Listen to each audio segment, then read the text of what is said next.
Thế rồi nó cái đó giờ tờ nó chỉ có là thả ốc cái là lù cho biết sụt tụi giờ tờ nó chỉ có là cho biết giờ cái tim mong này này cho chỉ tao là bao chia số là cái này ra nó chỉ phụ đi họ cho tiêu lòn trên chia số là họ chơi tao cho kinh doanh họ nhớ tuổi khó thế này giờ vấn đề nó chỉ có cho biết là một sai và những nó ít để ở để đua đợt ta nó chỉ biết một cái chỉ biểu sĩ thảm gì giờ thì họ nó thì cũng bỏ nên nó đấy giờ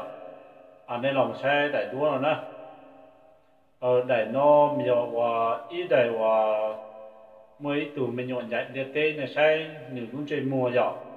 để sai nhiều lúc trên mùa giống đi thầu là chúng ta tỏ tu giả thì họ nó bây giờ cho nên chỉ tao chừng chỉ tao bao chuyện số thì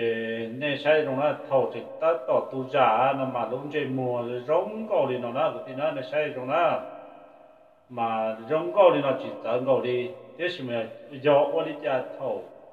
biết có kế ta là chỉ biết tàu kế ta thế biết thoát cái tu sĩ nó ta đúng trên mùa họ cháu giờ cháu vì đi ra nó giờ thì phụ thoát giờ có này là một sai ở đây luôn là nó mà có thầu bí kia cho thầu sau có video nó đâu biết xuất tu cũng trình tàu hay tiền giờ mua cây giả giờ cháu tàu biết cái địa phương thế mua cây giả là phụ cháu chỉ tàu thôi cháu chỉ nhẹ nhá giờ thì cháu nhẹ lớn nó thì phụ cháu tàu thế đó là mình cho chị nhỉ nó để vừa touch tàu nó giờ giờ không có thằng nó mà có hay nữa nên là sẽ để đôi rồi để nó nên chỉ sai trong xe thầu lớn tu giả tụi mình nhớ trong chuyện một trong cầu thì nó nè trong cầu cờ tụi nó là vấn đề địa tê tàu ăn hung nó sức trong chuyện một trong cầu chỉ tới kia nên cứ sai trong đó sẽ ở có một cái dạng cái tàu bê thô tụ nên chỉ tới kia nên sẽ mà như sẽ để ta là mà để nó nữa để nó thì nên sẽ hết bật trở ở đây luôn bật trở kia nè sẽ để nó dầu vào lúc trên mùa thì học trở đi chả học lúc xí học và lỡ tờ kế ta thiếu ở chót cái cuộc xe ta ở trong đi chả nên chỉ sẽ để nó để nó để nó mà dầu quay lúc trên một con cua là nó sẽ còn trên một con cua nó mà có hai đứa bé cái tìm mong là vì bé chỉ tập bao nhiêu số tiền mà còn nó để đúng để tu sai tiền giờ ít họ giờ chơi tập bây giờ chỉ chơi số có多做跟人做没当代呢họ cho chỉ tập bao nhiêu số là còn nên thì làm chân đâu sẽ nó chỉ biết họ dùng tiền này thì có làm chân và chỉ mua cái ba lô đi nói mua cái nó chỉ cho bây thu chuột cho này tụ đi là chỉ nên lúc này thầu này ta lúc này cho xe cho không thể tên nó là mà nên có mù cho khoa tư nó để thầu nó lúc thầu nó mà nên thì bao xứ giờ bây giờ tin này nó mà cũng trình tàu hay tiền thầu quan chạy như tên là giờ tiền có tính đá nó có dùng đá thì tiền nó thì nó mà mua chúng lên đầu tụm là chuyện tiền ô giờ mua tàu quay thế giờ tôi mà tàu trong cơn cầu mà tiền con nào cũng hay là đọc bé số tu giờ thì lên từ chuyện nhẹ nó thì không sai được ra giờ thì lên từ nhẹ nó thì hoàn sai thế mình đâu mà cũng vào thế chỉ là tiền yo chơi tàu bây giờ chỉ chưa số thế yo chơi tàu cho chỉ tàu trình đó mua canh tủ yo chơi tàu lớn này mà cũng bỏ tao đi nó rồi sẽ đẩy đua và biết sai ta rồi nè đẩy đua nó giờ ít đẩy và thầu lại ta tạo tổ chức tụi mình nhớ chỉ tàu hoa kỳ chỉ tàu cho cái tổ xía tụi nên cái giống cầu được cũng chỉ tàu nó đẩy thì ó nó giờ đẩy và lấy tàu cái ta cho cái tổ xía ta tụi nên trở đâu nó giờ họ trở nó giờ bị đi chả họ trở nó cũng phải được biết số tụ đây rồi thì cú rồi tụ cú chỉnh lúa thế mà giờ cú chỉnh lúa thế thì đây rồi nên cho lòi bao cha của nó thế thì mà vì qua thả nó biết số tụ nó họ vì thầu tụ nên giải như thế rồi nó có cua lên nó mà cho nó bỏ nó chia thủ nó vì lúa hay tiền đủ tiền thế cho nó hạ thế cua nó thầu có lúc này nhớ đồ lúc tiền thế nó tan cho sự tuôn cho nó sẽ chỉ giờ con chỉnh tuyến đủ thì bỏ thế chỉnh giờ con chỉnh đá tế nó chỉ có giờ bỏ đá tế thì tiền vì cho họ ở đây luôn là nó mà như sự xa trong xe thầu tu ra tu nên như trong cao cả qua cha thầu có kế thế tàu kế là chỉ thoát cái tu sửa ta sẽ tu nông trên một quốc kia là họ qua này giờ vì cha biết cái thì không biết chỉ tao tao lúa tới khó kê nên nó tiền tu tiền tới chọn nó hạt tới hoa nó cú tên đạiว่าจะไปจากไอ้หมวดจุ่มเขาที่ไปก่อนลูกไปตุ่นลูกปีตีเขาตุ่นแต่nó lúc chơiมันnó mà vì nữ mù cho họ bỏ đá tê thìว่าจะจนตัวเขาnào bỏ đá têนะว่าเลยเป็นเพราะว่าbỏ đáอย่างเย็นตรงเสียไม่หน่อยยอมเย็นตรงเสียไปเดี๋ยวจริงเย็นตรงเสียเดี๋ยวbỏ đá têถ้าก็ตัวเสียตุ่นเราจะก้อนจริงđáที่bỏ nó有ก้อนจริงว่าจุดที่bỏตัวจะเช่นเลยmàโอเคเราไปสุดตุ่นถกว่าเช้าcái tàu nó ta thì như là một bộ lên tàu mà cũng sao có biết tàu cho con nó thế nè mà tàu đi luôn chơi một ô nó mà như là chọn đồ hỗ trợ ô tụ triệt để chọn đồ cũ tên đại tiêu luôn chạy tầm bỏ nói ô cha nó qua tàu nên có chứ tụi mà luôn chơi một thế qua chui rồi nó là lên đó nè mà cũng kia nó biết sự tụ đi nó nè chơi cũng sao có biết cái tiền mong lọt chơi nè mà một trong tụ mà là tàu hải đi nó thì dọn chơi phát chứไอ้ถอตัวตัวจีไล่ว่าจีซาจกสามมาตรงนอกมาตัวเช็ดปลาเกินก็น่ะอย่าแต่กูปอนี่ลินแต่ว่ากูด้านเราตัวตู้เส้นdướiตอนใหญ่เต้จีที่อ่ะกูหมูไก่ใจเทียจ้ะถ้าตอนใหญ่เต้จีเป้จีม้วนเราจีม้วนหมอจีนอกมาเลยเจ้าตัวปอแล้วจีเดี๋ยวเปรี้ยวดีเดี๋ยวนี่ถ้าใช้งานขี้จีตอนนอกน่ะอย่าเดี๋ยวกูแค่เราไปถอดตัวน่ะเดี๋ยวว่ากูให้ได้พอกูป้อเสียอย่าเดี๋ยวจี要那点，好别好去把天那样，在这里我好别在的点那么，莫种领导都得去到投标，那鸟那边你弄投吧就罢了，那要别你弄投吧就罢了，投们在的点喏，那么你莫你叫着莫有的山都比了，上个到那边三么有到了山都比那个地呢，嘛个别出都会到里喏，哎，他这到的哦。choว่าตัวนั้นอย่าไปจีไรไปจีมัวเราจีมัวเราน้อยแต่ยังจะเจอส่วนถูกมัวนะมาจริงต่อจะเขาเป็นมัวนะเป็นมัวก็ช่างไอ้แต่ตรงเสียซื้ออย่าจะตัวเตี้ยนี่จีต่อน้อยนะแค่เราเป็นตัวเจดีย์ถั่วแน่เดี๋ยวผัวเป้เจดีย์ผัวเป้ถั่วแน่นะตัวที่นั่นให้ตัวเป้ก็ที่มั่งอย่าจีต่อเราป้องเจอส่วนเนี่ยมา这里กู上着学那样这里กู上着学แต่ยัดตลอดกูอยากให้ตัวหนึ่งตัวใกล้นะbây giờ tụi mình cho cái nhất là cho đó mà cái cờ tía là nó cái cờ tía cơn cầu là nó chỉ nhìn nó bây giờ cái tìm mong đó mà thầu là chua ra cái nữa rồi cho số cái đó mà như hãy cho số ở cái tía xưa xứ mà như chỉ ra những ta cho xứ này cũng phải lú lú ở ba bờ xứ giờ hay nâng tàu thì bây giờ chỉ tàu nó chỉ bây trong sai là trong giờ ra cái đó mà lấy cho chúa ra và nó mò nó để cho nó để nó giờ và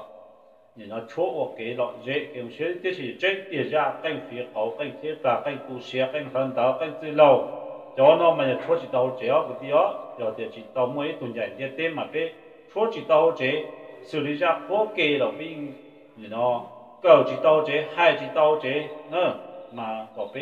tụ tàu lên đó mà cỡ như nhúa lên nó thì cú cỡ tía là lúc cú tàu một xí là nó thì cũng tao mất trò chơi cũng chỉ xí là cho nó là mà có biết thực tuổi tao thì nó hay cho tua dành tiết tế nó mà cũng khi đó biết thực tuổi giờ tiêu nên đang như có là cho cú xá đó tại cú tu chùa xá thôi giờ nên cho hoàn chơi nó thì để cho nên cú là điều cú hay chỉ do nó nè chỉ do nó thì biết là chỉ thả được bé chỉ thôi nên từ cái hay bảo bé bao xá thôi giờ mới đã để bé chỉ bao tao cho này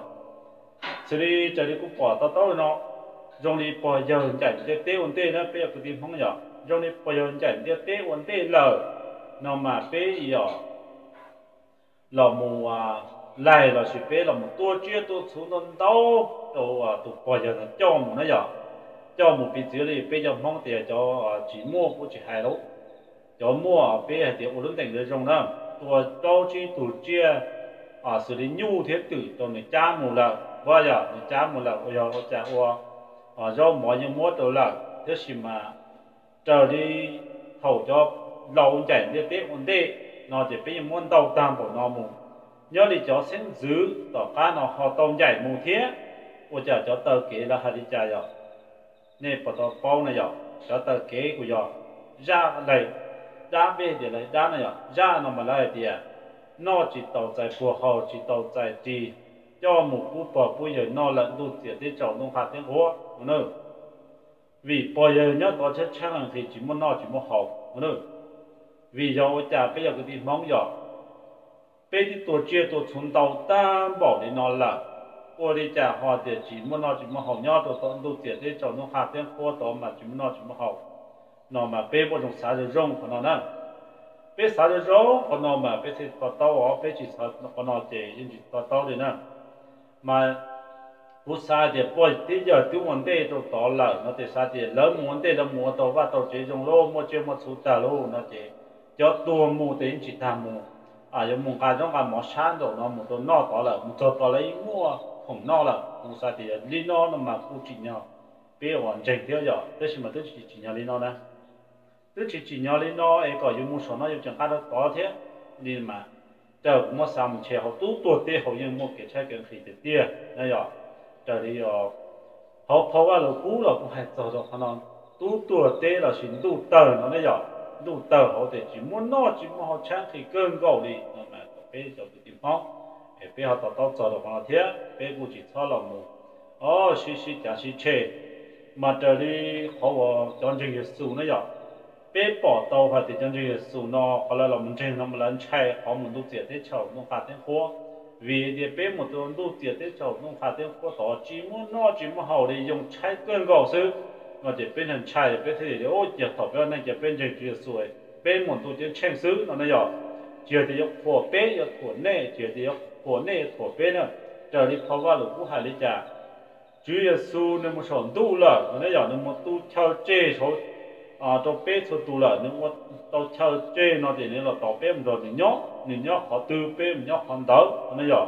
sầu tu chơi trên sầu mà chỉ mua cái trái cái khi chỉ mua cái quả cái rùa rồi mua cái trong xe xứ mà nó sầu rồi thì mua nhiều cái củ bò xứ mà nó thì họ vào là củ những khi đi nó là giá trị ở thì ô bé thoát chữ là hay đi nói có cho nên làm trên tiệp bé củ chỉ ở thì dụ nên làm mới giờ thế vì bé khép hoàn cảnh xứ vì thầu qua là cú non trên chia thì có kia đó bé không chùa xứ vì thì những kia đâu hãy nên lo xử lý nhớ được tết chờ mẹ cả nó mà cho nên lo cho tết cả chờ nó lột tết lòng trên thì nó là nên tết bỏ đó họ tủ hoa tẩy nhớ đồ sa mẹ cả tết nó tiền là tết lòng bé học và chữ tết lòng có và chữ thì nữa chỉ có bé giờ cái tiền phong này bé trụ xuân trụ sửa để trong con nó chỉ ta lên ta xứ nó chỉ thầu cú chỉ tao là bao nhiêu số nữa, thầu cũ chỉ tao là bao nhiêu số nữa thì ở bên mỗi tủ gì đó giải quyết tên đấy mà cũng thảo lên nó cho bên cho cái điểm mong chỉ hai tủ thọ tủ giàu tủ lâu tủ lúa mà bên cái chân chế nó để bên mong bên cho một trong lên nó mà cũng biết lên ta cũng khen xứ giàu cho lên giá ta họ cũng biết ta rồi nè cũng biết là cũng khen xứ là từ chuyện nhẹ là họ sai được ra giờ trên tự nhiên là họ sẽ còn gì mà họ cũng hay nó nữa bị mong chỉ một cái đấu cận đấu chỉ một cái tên chế bị trâu lửa hay là đà chứ xử lý trở đi cũng bỏ bao bị sang hồng đông tờ sử dụng mà trở đi thằng đã để u số mong không chỉ chọn không tuổi ta chân chế là thôi cho trộn mà số tôi đa là u đi nọ để sau đó cho lên tờ thuốc số tê lọ xứ nữa mà trở cũng muốn xả để cho người giỏi thiếu giỏi để cho người giỏi thiệt cho khó nhất là sổ tụt tua ấy cho không chờ thổi lấy mua phòng lấy mua đi ra chuyện trong lại chỉ cho khâu của mọi ta có nó một cú tàu lại nữa giờ có nó vì thì cú tàu là một lại nữa cú giờ uống rồi chốt trả thế nên giờ cú uống rồi chốt trả cú tàu một lại nên giờ để cú khe được biết số tụ này rồi để họ biết không sai cái u nó chứ sai cái chân chế nó mà bên mong một chiếc xe trong bên họ nhận gì mọc vào chữ thì bên một chỗ của vợ của chế bên một sai của gia đình rồi mà tên nó mà nhân vật bên sai có bên tụ bên bên trong xe xứ cô chỉ là thua đấy rồi chỉ là thua thế thì mà cô hay là bên số tụ gọi cho những bao thì cô chỉ hay cháu mấy ra thì chỉ tao để nó luôn thì một bên họ nhận gì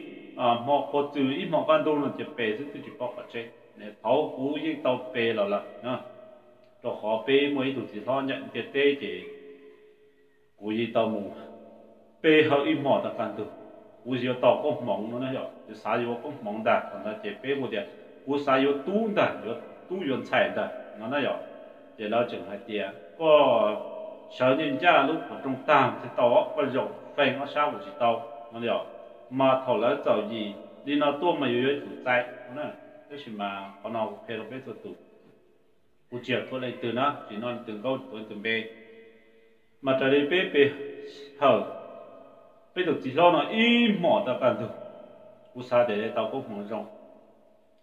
để bây giờ im mỏ can thủ là cho tu hải ra và tí tuổi bê sao sự ra nó mà giờ ra ở con cọ rong nữa mà ra nó chỉ là hải để trả ứng cái u bia mê sẽ giờ u muốn tuổi mê ứng cái thì sai nó nè cứ trở nên chính ra chỉ lo phải như ban trồng tiếp trở chỉ tao nên nhận nên tiếp trở chỉ tao nên chỉ tụ cho tụ này gia du chỉ sự này nằm trở nên chính ra chỉ lo phải như ban trà tiếp trở chỉ tao nên chỉ cá so chỉ tao nên chỉ lười bỏ nên chỉ tụ cho tụ này gia du chỉ sự này nè nó mà có đó hai đến đó ta nó chỉ là chỉ hai chuyện gì tất cả thế chỉ hai tiền do này cho đi cho chỉ tao ít lo lù cho là trốn này cho tu chọn chua do này tu này này thì nó chỉ này sợ lòng cô nó sẽ này giờ thì khó nó u bỏ tao hai tiền thì rồi ra để u bây giờ mong chỉ mong cái tờ cái chơi số tuổi đàn nó đào hậu lô số tuổi đi đào độc bê xí đi đào độc bê xí bê chỉ lọ là mà thọ bê là một cô nữa chỉ cho họ chào họ chỉ là một cô của đi chào luôn chúa vì mò bê họ nhiều gì đó thầu bê họ cái thầu cầu tính trốn tu nữa mù đấy rồi mù cho và chỉ tính các lục bảo kế nhưng mà thọ chào ta rồi thì nó cho chờ là cho tu chọn là sẽ tu bê họ nữa tu này cầu chở là mua tu này cầu đơn tu là mua tu này tây tơ cho dầu cho ít mua cho dầu ta chứ chụp bao giờ mua thì chỉ sợ là qua đâu đi ta là sự thì là chạy thì lòng tòn cho tới vạn sắc nó xin xuân tới từ đó nên cái bao giờ lòng mà còn vậy như tê là những mũi phong tới là chỉ in xuân tới luôn luôn nên tê à chết lỡ nữa chết lỡ thóc cơ là từ lúc em đã cứu chị ta mà nhà có mỏng nó này giờ để trên từ lúc tiền đó mà giờ em nó dư thì nói này tránh nó tới rồi nên đúng này chỉ cú chứ mà lúc đó tiền đó cú thì ta có mong là chỉ bé cú tao lọc xếp trong tiền đó là tiền đó cho cá sư là cú hải tiền ô lúc tiền đó là cú rồi tụng xài thế tụng bảo thức xem một chế sư cho chỉ cú là chỉ bé cú chỉ tao bé cú chỉ tao cú xa thì bé lòng bé hơn nhật thì rong thằng bảo thì nói chỉ lọ cho chế nhỉ khứ lọ khứ chỉ khứ để dùng đi tàu cũng mong là chế ô chả dùng ô chơi ở tàu tàu thì bé không hay giờ ô chơi tàu tàu mà chế cũng thế trong tàu chế bé ở tàu chế cũng có xã chế cũng có tàu lọ chỉ khứ tàu thế nhở khứ mấy mấy để ô tàu chạy lao đùa chọn nhẹ đùa nên nè để thêm mấy tù chỉ thôi là cũng hay tiền tranh tiền mấy tù ấy có bé hơn nhỉ tí thế chỉ bé hơn lọ có yêu chủ sĩ rồi khứ có một tiền luôn nữa mấy tụi mình nhiều nó chủ yếu mấy trong một cần đó của dân trẻ nó để để hỗ trợ lên đầu tiền nó để chờ đợi của tu chúa xã sử dụng chờ đợi của tu chúa xã mà bé cái dân trẻ nó chỉ kế của nó chứ nó mà cái tàu muốn cho lúc tên theo sĩ từ nó giờ để tàu cho tên theo sĩ từ cần đó có một cái dân trẻ cứ có một tiền vốn nó vậy một nó chứ mà có một nhiều để xét tàu có chỉ muốn nhia để xếp tàu nữa thì nè có bé cho cái mong chế bé tàu thì nó mà bé muốn ra để cho bao là muốn ra để là cu chỉ tàu muốn ra để phèn chia chia cho mò bé hơn nhiều tí có chữ cho đâu thêm một trò có va có chế có khó cho rong một trò con ra mà ra để chia thì nó mà nhớ lên đầu rồi lựa hai này xử lý mát số mà này một sai là toàn giả đó chỉ chọn để là chọn ít bờ nó để chỉ mà biết mong mà biết một sai cho u cho nó mà biết tí này toàn giả là biết mong mà biết một sai trong đi nó giờ cú tí lúc nhau bị to nó là mà lên từ từ cho bị to cũng chỉ cho để cú chính còn cho là cá thứ này giờ cho là cá thứ còn đến đó mà nhua cho bây giờ mong họ chỉ một chờ trồng nhiều nó thế còn cho là các thứ giờ bị tí nhá đi à bây mong của phía nào của triệt thua nên sẽ là trong sử dụng cái từ chỉ nhẹ để sẽ được ra bao của phía cho tên này chỉ cho trong đó cho sẽ cái là dễ nếu chỉ cho trong đó cho sẽ ở cái chân dễ này ạ đây rồi thì cũng trong đó cho một cái sẽ to là gì cho nhẹ sẽ to này ạ bên mong mà biết cho nó này biết chữ mấy cho ra mà nó cho ta trúng giờ lúc trúng nó mà lúc ra ta lên nó này ta lên nó nó giờ cú cho ta trúng mà nó cho trúng mà cho ra số để cho trúng biết cho nó cho ra số nó ok nó nè hỏi cho van đi thì nó cho tiền trúng mà thế cho trúng không thì ở đâu bây giờ cứ đi mong biết cho chỉ sẽ học bây giờ ra số biết cho biết học cho ra van đi số van đi thế trúng không là tiền trúng là cho lấy học nè mà biết mong biết cho trong này để biết cái món biết học nè giờ mà có bây giờ cái mong thì bây chụp có tàu lên đó mà có nó cũng chỉ thua nữa cũng hay tranh trở lên đó cũng giá ta là cũng chỉ được cũng bỏ nó cũng khen kia nè giờ mà bây giờ mong thì bây cho lên nó thế gì mà cái chân chế cái uốn nó chứ tết cả chờ bây mong chỉ tàu ít lo đi cũng muốn chọn xạ ta là luôn lừa hai nơi nhà cháu lo chắp là bên mong mà tụ lo chắp là giờ tụ muốn nhớ cho hậu tỉnh tụ lo sức chỉ cái mà tụ hậu tới chiều tụ lo thế mua cho mẹ hậu tỉnh thế mà họ làm một chiều tuổi thì của hai đứa chơi thì nó xứ giờ lên từ họ nhẹ nó thì khu lọt trở cá là nó sai họ tao tao lên từ chỉ nhẹ là họ sai được ra để biết xong một xí giá trị trẻ cho họ YouTube mà nó chỉ trong lòng đó nên từ bỏ ya từ thì chỉ giống là chỉ nên hãy cho YouTube ấy có bé có lóng đã bé tục khen là chỉ bé bỏ ya từ chỉ giống là chỉ bé hãy cho YouTube ấy bé còn này cho tao có họ có tiền ta xứ nên đó mà họ thì cũng lòng hãy lú lòng cho chuyện thì nó xứ để nhớ trong này đó